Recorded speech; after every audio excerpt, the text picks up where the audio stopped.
السلام علیکم ورحمۃ اللہ وبرکاتہ۔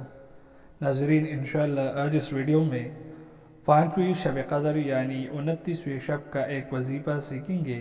29ویں شب کو 4 رکعت نماز دو سلام کے ساتھ پڑھے۔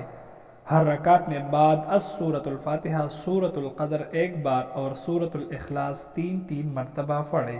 بعد السلام سورہ الم نشرح 11 مرتبہ پڑھنی ہے۔ 4 رکعت نماز دو سلام کے ساتھ ہر رکعت میں سورۃ الفاتحہ کے بعد سورۃ القدر ایک بار اور سورۃ الاخلاص 5 مرتبہ پڑھے۔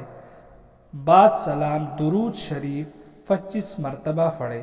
درود شریف: اللہم صل علی سیدنا محمد النبی الأمی وعلى آلہ واصحابہ وبارک وسلم۔ اگر ویڈیو پسند نہیں ہے ویڈیو کو لائک کر دے۔ چینل کو سبسکرائب نہیں کیا تو چینل کو بھی سبسکرائب کر دے۔ اس ویڈیو میں صرف اتنے ہی۔ اللہ حافظ۔